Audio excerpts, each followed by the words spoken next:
Good evening, ladies and gentlemen. I think it's 5 minutes after 8 now. We welcome Professor Ahmed to start the meeting. Professor Ahmed, you have the floor. Thank you very much. Right, thank you very much, Prof. And good evening, everyone. And apologies that we couldn't meet last Friday. So today we are going to be interacting about our next several interactions will be about how to write a good research manuscript. So for today, we are going to focus on the introduction and methodology section of a research manuscript.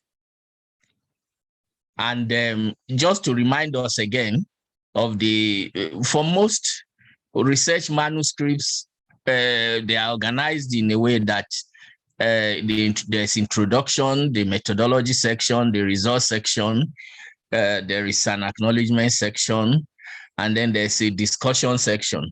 There are other aspects that we haven't put here. The abstract usually comes first, and then there's the references section. But so in the next several interactions, we are going to look at all these aspects. So the first thing is about introduction. The thing about the introduction section is that it's all about reviewing the literature to focus on what you want to do. But I must quickly say here that when we review the literature to help us to write the introduction section is different from a literature review. A literature review is a type of manuscripts on its own, while reviewing the literature for a manuscript or for a grant application is totally different. Just to quickly highlight the differences is that when we review the literature, we are doing it to help us to write the introduction section, and mainly it involves selective discussion. And I want to emphasize that word selective because you are not trying to review the entire literature on that topic. You want to be selective in a way that what you are going to bring out will support the work you are trying to do. And the main thing is that you want to make an argument for the paper you are trying to write, and then to justify whether the study, what you are trying to write about, is going to make any useful contribution. But when we do a literature review is a different type of manuscript on its own, and really it is a comprehensive synthesis. So the key difference is that in reviewing the literature for the introduction section, we are being selective. So we are picking, you will not go and pick what will render your manuscripts not useful. So you will pick out the things that support the work you are trying to do. But in a literature review, we are doing a comprehensive review. That means you are looking at both the positive, the negative, arguments that support, arguments that don't support. And the main thing is that it allows researchers to make wide-ranging conclusions. You can make recommendations, and then you can make suggestions for future studies. So our focus from now on will be on reviewing the literature to help us write the introduction section. So once we've decided on the manuscript we are going to write, we've analyzed our data, and we are now settling down to begin to write the manuscript. In reviewing the literature, the first thing obviously will be to do a literature search. It is very easy to assume that nothing has been written on the topic, especially if it's something that you are so upbeat about, and maybe you have done some limited search, you didn't say anything. You shouldn't just assume that nothing has been written on the topic. So the first thing is to create your search terms, and usually that's where the keywords come in. So your search terms, you will combine the keywords in a way that should bring out what you want to do. And then you do a detailed literature search using available search engines and databases. Many years ago, we used to, there are these big books that we used to have in the library called Index Medicus, because there was no internet. Even when internet came, it was very limited. So we'll go page by page using the headings, but I mean, you don't do that these days. So the common search engines or databases that we use these days will be PubMed Mainline, Embase, Google Scholar. There's what we call the African Index Medicus. And there's the gray literature. Gray literature means that it's literature that is not available in the routine or regular databases like PubMed and all that. So for example, if somebody gave, let's say, an inaugural professorial lecture, normally that will be published in a small pamphlet. That is not going to be available anywhere. So that's gray literature. So that's what we consider as gray literature. Literature that is not routinely available in the normal search engines. As much as possible, when you do your literature search, try to use at least 2 search engines, especially in our environment, because there are many journals that are relevant to us that are not indexed in PubMed Mainline, but you may find them in Google Scholar. Remember that Google Scholar is totally different from Google. Ordinary Google really may not bring out what you want, but when you go to Google Scholar, you may find some journals that are not in PubMed Mainline. And then if you don't get enough of what you want, you can then move on to what we call you can search in the libraries. There you may see journals in that specialty, and you may decide to go to hand search them. That may be useful sometimes. And then sometimes when you have found one manuscript, maybe one publication, maybe it's a review article, you look at the references, you may find some of the things you are looking for, then you can go pick out those publications. When you, especially if the manuscript we are trying to write is based on a research grant, and that research grant allowed you to have research assistants or secretaries, you should use those individuals to do your literature search. Just tell them what you want, how to do it, and then make use of them. And as you build your research team, it will get to a point that the secretaries that you have or the research assistants will become so versatile at doing literature search for you that you really don't need to waste so much of your time. You just tell them what you want and they pull everything out. Your own is to then go through and review. The library staff are also very useful. Some of them are really well trained, and you can use them in doing your literature search. So once you've done the literature search, so on the right hand side of the screen here, I've just put an outline about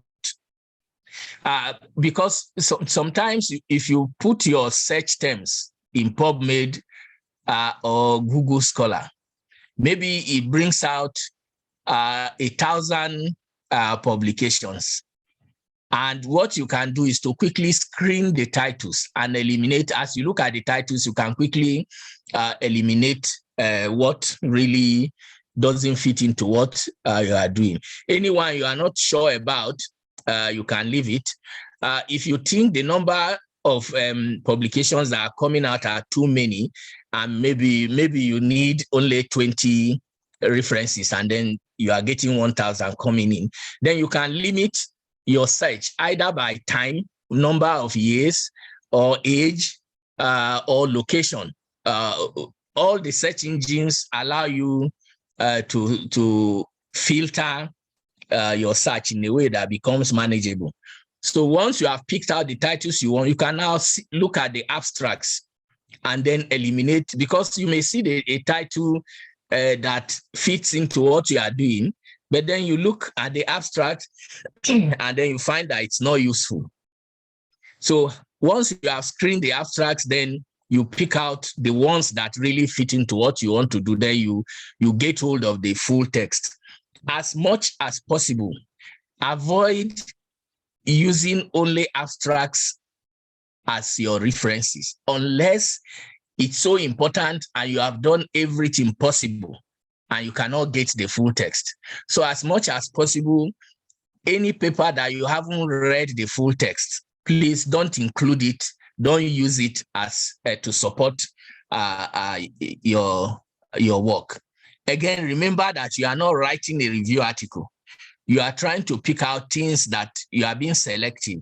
You want to pick out things that will support the work you are trying to do. One of the challenges we face in our environment many times is that you find that a number of articles fit into what you want to do, and then you cannot find the full text, or you try to obtain the full text online and they tell you to pay. That can be really frustrating. Sometimes the one you consider most important, you see that you may have to pay, and sometimes the cost you need to pay is not cheap. One of the things you can do, and many of us do it, is to send an email to the author of that manuscript and ask them to send you a PDF copy. There are also, if you are familiar with ResearchGate, there are some people that routinely put all their publications there. So you can actually go there, search to it, you may find the manuscript there. But there are a few free online, free full text that you can use.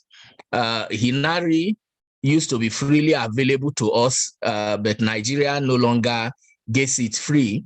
But for Nigeria, institutions can subscribe at really very small amount. I think it's either $10 or $20.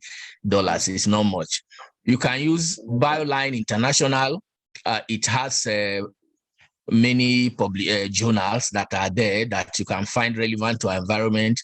African Journals Online is free. Some of them may ask you to pay a token, really small amount, some of them $2, $5. Silo is a South American based, is similar to African Journals Online. So it includes most medical journals in South America.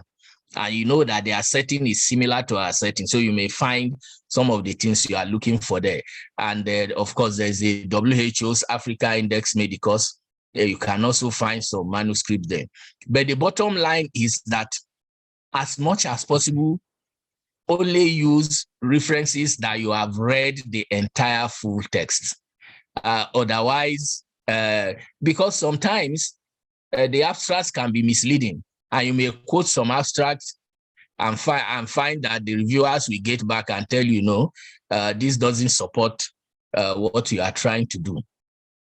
So having pulled out, so now you have the full text of all the manuscripts you want to use in your references. So how do you go about then reviewing them and picking out what you want? The first thing is that you need to determine what specific details you are interested in. And that is why many times the PICO mnemonic actually helps to streamline what you want. P stands for population, I stands for intervention, C for comparison, and O for outcome. So depending on so assuming you are comparing two different techniques of feeding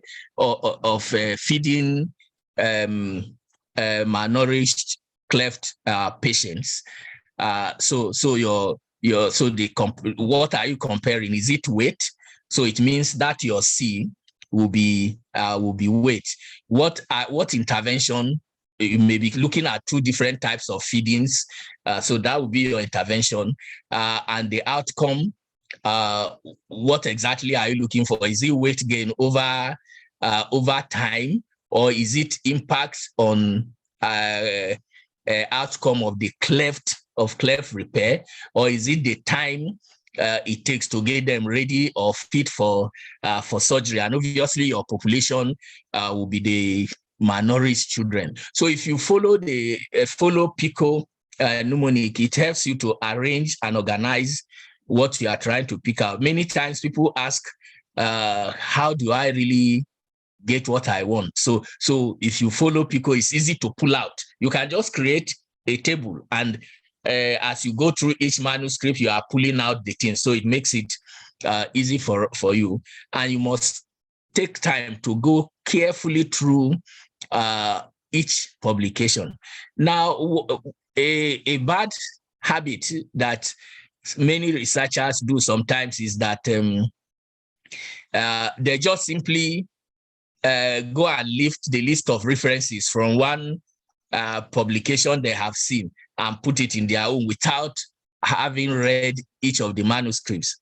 And then as the reviewers go through, they find that no, some things are not correct. So organize your thoughts properly, make notes. As I said, you can use tables to document your thoughts. Remember, use your own words. As much as possible, avoid copying verbatim what the manuscript is saying. After reading it, you can structure, put things in your own words. Anywhere that you find that, okay, you must copy verbatim, if you paraphrase, then you must remember to acknowledge it and reference it properly. One of the things that happens sometimes is, how do you organize your, if you are doing it manually, it may be cumbersome.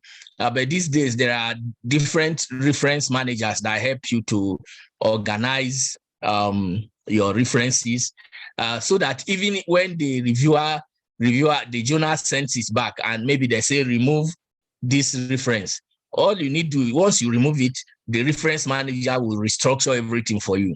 The common one that I'm sure many of you are familiar with, Zotero, Mendeley, they are free.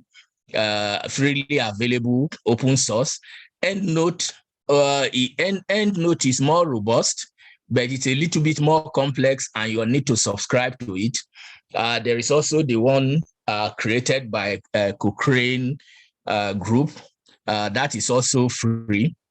But I think that for most of us, Zotero or Mendeley works well.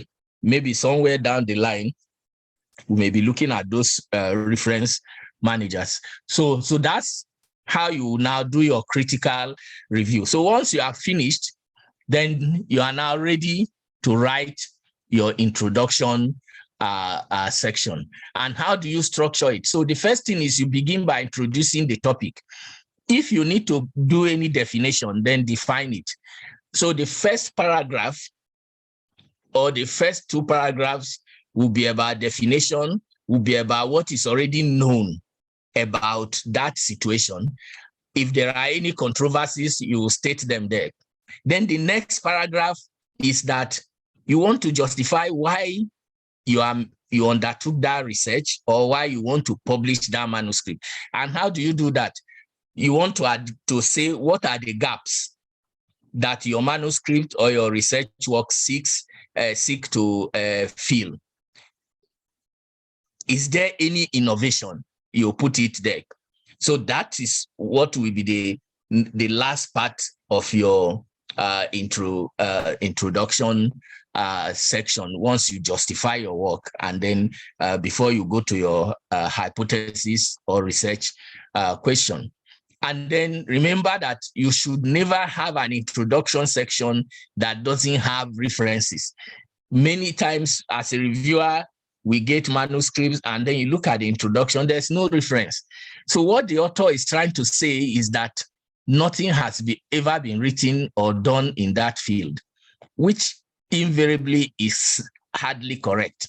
So avoid having an introduction that does not have references.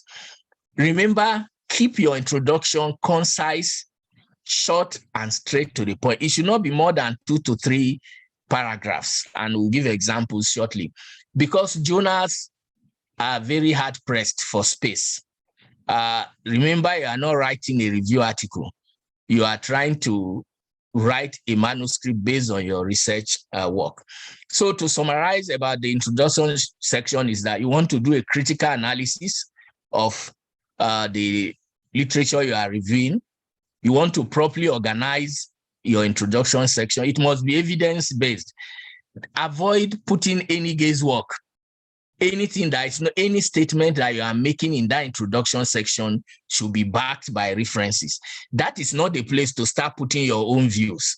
Unless those your views have been previously published, then you can reference them. To emphasize again, you need to be selective. Selective in that you want things to support your work. Don't go and bring in things that will discredit your work. And as much as possible, keep it simple. So again, just the summary of the introduction section. And if you will, you can just have each one of these points as a small paragraph. Current knowledge, the gaps in knowledge, then you justify your study. And the last bit is that since it's a research work, it must be based on a hypothesis or a research question. So that should be the last part of your introduction section, stating you should clearly state what your hypothesis, your working hypothesis or research question is. So once you've done that, then you are done with your introduction section. And this is just a summary of a chart, just telling you the different aspects of how you do your introduction section. Just to give you a few examples based on maybe things we've done previously. This was, so you can see this paper just has 2 paragraphs.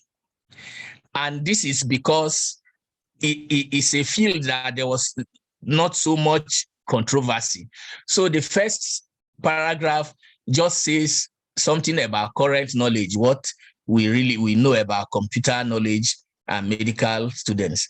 And then the last paragraph says exactly why the study was done and what was done. So this is in a manuscript that really in a topic that doesn't have too much controversy. So the introduction is short. But look at another introduction, really just one short paragraph.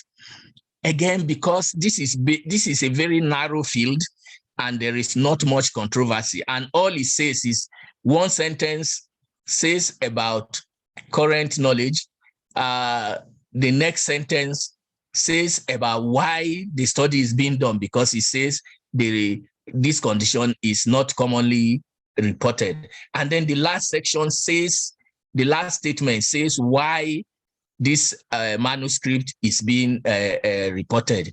It's a report of experience and is intended to, this is the justification now, it's intended to raise awareness and enhance index of suspicion. So your introduction, journals, editors are very happy if you keep it as concise as possible. So you don't always need a long introduction, and the shorter and more concise your introduction, the higher the chances that it can be accepted.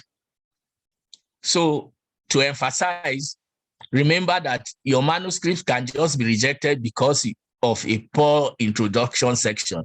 Because if you have not been able to say what gaps exist and justify why you are publishing that manuscript, it will be difficult to attract the editor. Right, so that's about the introduction section. So the next bit is the method section. How do we go about doing the methods, writing the methodology section? Remember that the methodology section really tells the entire story of how that research was done. And the thing about the methodology section is that you want to write it in a way that anybody can pick up that once they look at what you have done, they should be able to replicate it. They should be able to do the same study. So if your method section is not clear enough for somebody else to do the same study, then something is wrong. And remember that from experience, I find that it's a little bit easier if you put subheadings in the methodology section. When you finish writing it, If the journal doesn't want subheadings, you can remove them. But in order to help you so that the methodology section will flow properly, remember it should flow exactly the way the study was done. Which institution, how you recruited patients and all that. So some useful suggested subheadings will be the setting and the period. Setting means the institution, the location, and the period. You see some manuscripts, and they've not said from when to when the study was done. So you don't know whether it was done 20 years ago or it was just done 5 years ago. You must say something about ethical approval, the subjects, how were they selected, that's the sampling, whether that was done randomly, if you used any equipment, if there was any intervention, and then how did you handle the data? Did you collect on paper? Did you collect electronically? And how was the data analyzed? And what did you choose? What value did you choose as your cutoff for significant p-value? And then if there are any limitations of the methodology, you mention it. So you can put some of these subheadings and take them out later once you have finished. So just to break it down a little bit further. So what you want to do is to state exactly how the research was done. So the population, remember, you need to describe specifics. It's not enough to say you took all children that came with cleft lip and palate. No, you have to specify what age group did you choose. If you needed, if it is a research work, you may need to put inclusion and exclusion criteria. Say exactly how data was collected and collated. Did you use RedCap? Did you use SurveyMonkey? If you use any software, you should say it. If you just filled in questionnaires, you should say it. If you just use Excel spreadsheet, you should say it. And how was the data analyzed? You must specify what statistics software you used. If you use Stata, you must put which year. If you use EpiInfo, if you use SPSS, you must clearly put exactly what you use and what kind of statistics. How did you handle categorical variables? How did you handle continuous variables? Did you need to do any logistic, any regression analysis? And this is where we again emphasize that at the beginning of the study, you should have a statistician. So as you write your methodology section, when you come to data management, you need a statistician to help you structure it in a way, because if you put the wrong things there, as the reviewer looks at it, maybe you used a chi-square where you should have used students' T test. It's already clear to the reviewer that whatever the results you have put there are, they are misleading. So you should work with a statistician to make sure that you capture that part of the methodology properly. Remember that it always helps to put visuals in your methodology section, either flowcharts. Example, if you did a systematic review, you can put your Prisma flowchart. If you did something that, if you think that putting a figure or a table or a diagram, maybe you use some equipment that is not common, then put it there so that it makes it easier. If you use any form of measurement, I've put examples. This is just an example of somebody studying hypertension and categorized them. And the person said they looked at moderate, mild, and severe hypertension. So anything you put, you must describe and specify it. If you say mild, you must say what mild means, because what is mild to you may not be mild to me. So define clearly everything in the methodology section so that there's no ambiguity. I've just said that. So for a systematic review, you have the Prisma flowchart that tells you how you went about doing your literature search and arriving at what you used. So the important thing is that make it easy for anybody reading your method section to be able to do the same kind of study. Now, some journals will tell you what specifically to include in the method section, and you must follow it. You must follow the guideline of the journal.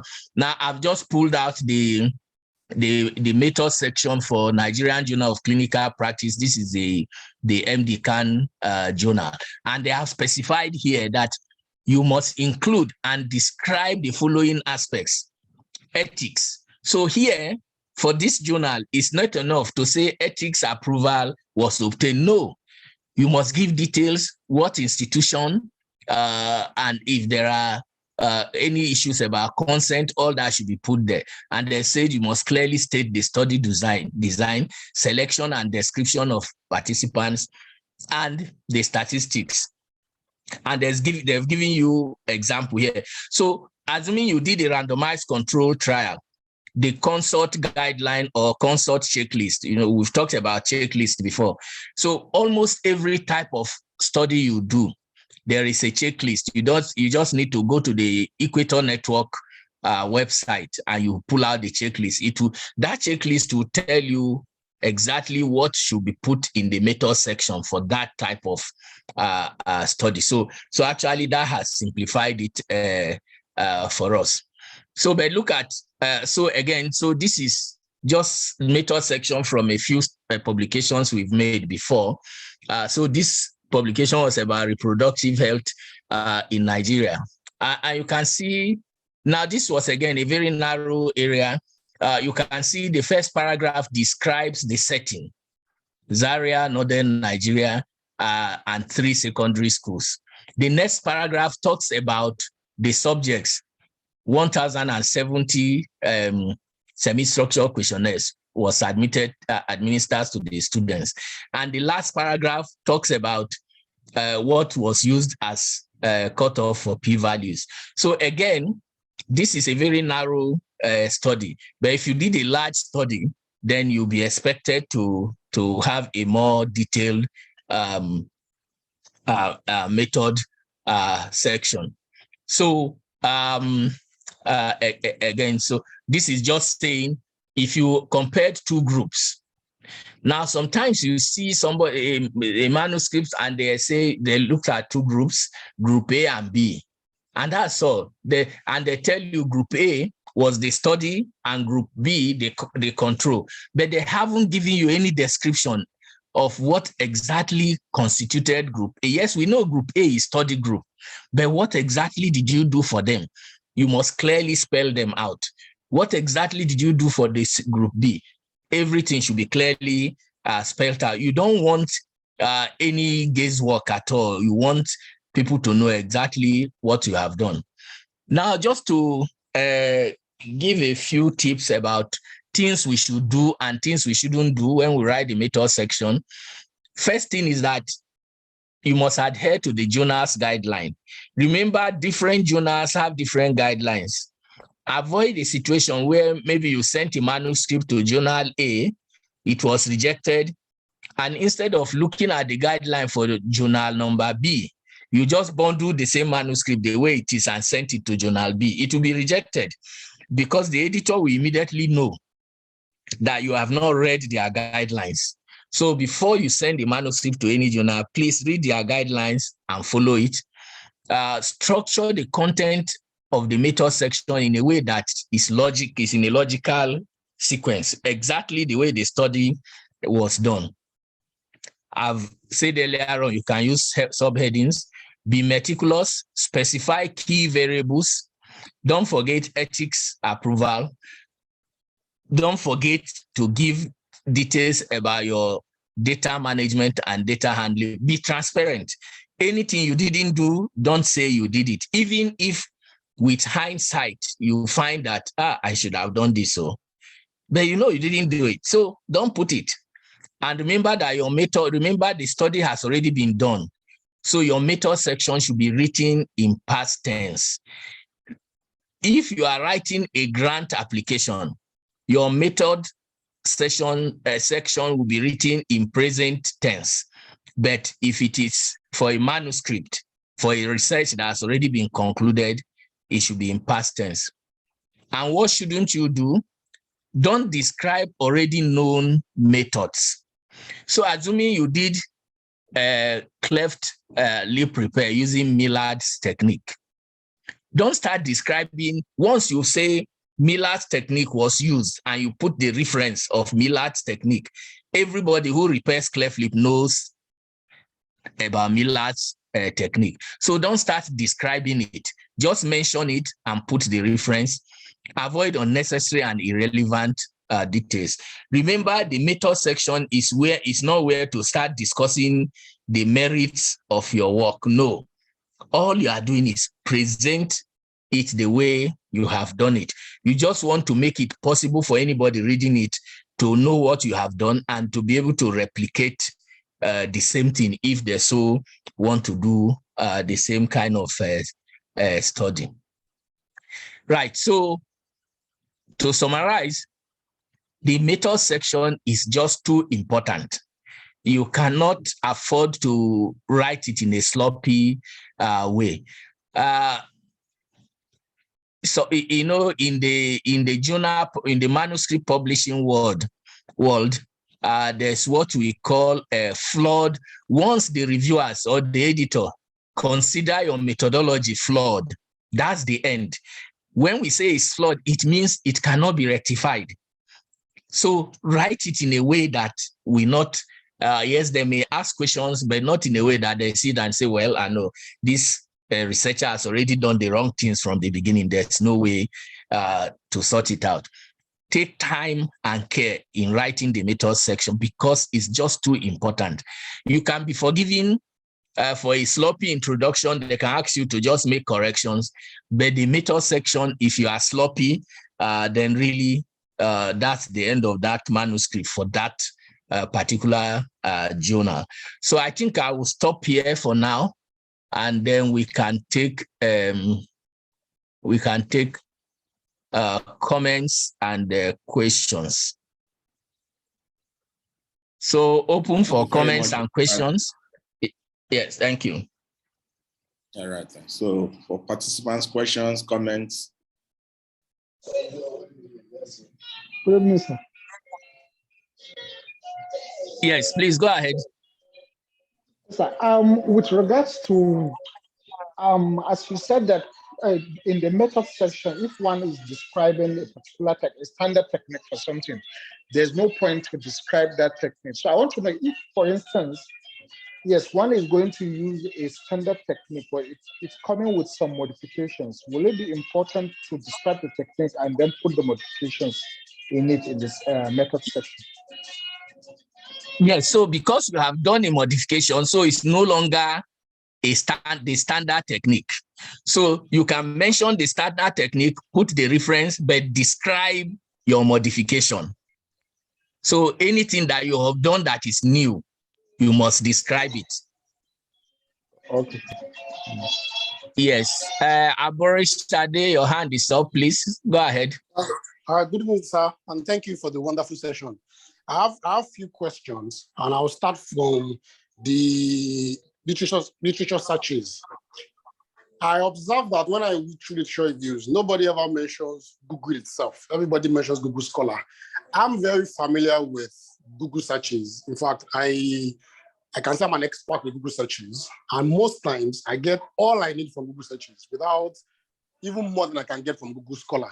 But when I tend to write, I observe that people don't really add Google. So at times I'm forced or enticed to just write Google Scholar.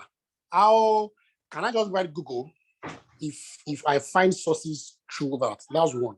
Number two, letters to the editor, does it come under gray literature, or can we add it to other forms of literature like PubMed or Embase, even though it is not like a direct publications, like the common publications? That's one. Two, under materials and methodology, are we going to include all statistical techniques used or utilized in that statistics. For example, let's say I did something like unconditional logic regression or something, or while I was doing it, maybe I scaled, I centered before I now finally did my logistic regression, or I used something like a clustering technique like PCA or k-nearest neighbors. Do I still need to involve all the statistical techniques I had used in arriving at that statistical analysis? Or I should just itemize or write down the most important ones that won't need any further clarifications? Thank you very much, sir. All right, thank you very much. So the first part is Google and Google Scholar. You know, the thing with Google is not very scientific. So Google will bring out all kinds of things, including people's opinion, including things that maybe lay people are writing. So that's the danger. The danger is that if you use Google and you don't select properly, you may end up putting things, including things in your references that are not very scientific. However, when you go to Google Scholar, it will only put things that are scientific, things that are properly published. So that is why, and that is why if you go to Google Scholar, that's where you will find indices for journals, the I-score, all kinds of scores that you can use to rate manuscripts. So in the scientific publishing world, Google Scholar is more reliable. And that is why most journals will insist that you should use Google Scholar rather than just ordinary Google. Letters to the editor, you know, what we said about gray literature is that they are not published in routine journals and literature. So letters to the editor, they are published. So those will fall within your regular references. It will not fall under gray literature. So gray literature will just be what has not been published in journals, routine journals. Now for the methods section, I think, yes. Statistics, yes. Now, if anything that you used to arrive at the results you are going to put there, you have to say what you did. So any statistical test you did must be in that data management section, because if not, you cannot then just appear in the results section and start talking about some results without people knowing how you arrived at that result. So that's why any key statistical test you use to arrive at results, you should mention it in that statistics section in the methodology. I think there was one more question. Have I forgotten any of the questions? No, that's all, sir. Thanks a lot, sir. Okay. Okay. All right. Thank you. More questions and comments?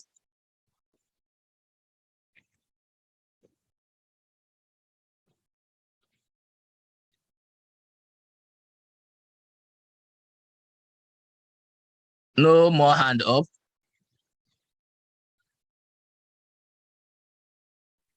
I don't think there's any more hand up. Are we okay?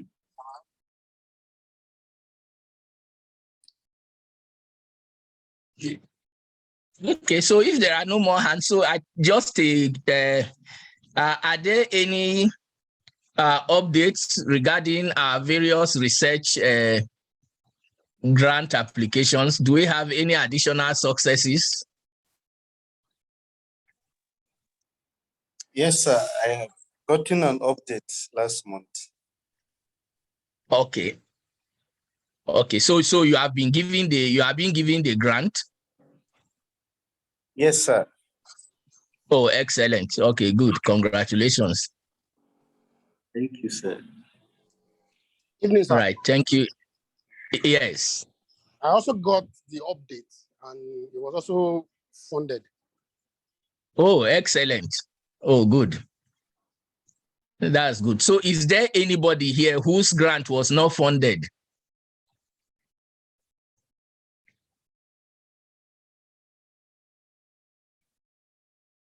So do we say that we achieved 100% or how many percentage?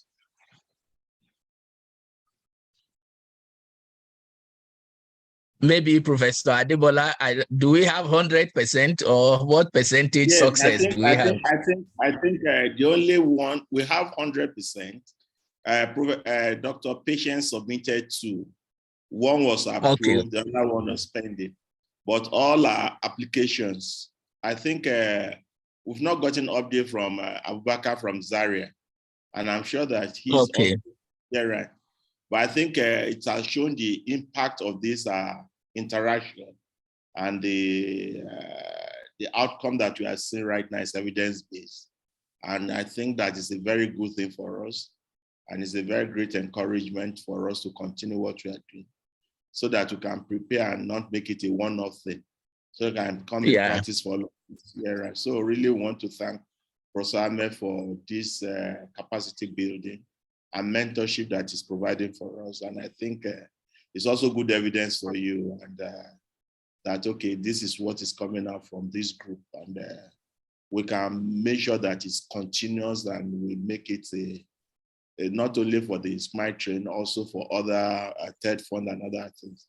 So that I think, Bade, can you give us updates about the groups that were formed?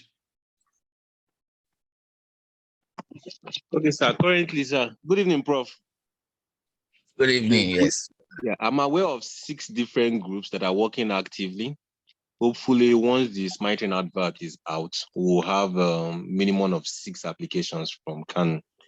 I know there are other persons that are working on other topics as well, but I know of 6 of the groups that have almost completed their proposal. Oh, that's great. Thank you, Prof. Yeah. So I think, Professor Ahmed, I think is very good. We have 3 more sessions, July, August, and September, for us to come to the end of this this thing, so that we look at it, what do we do next?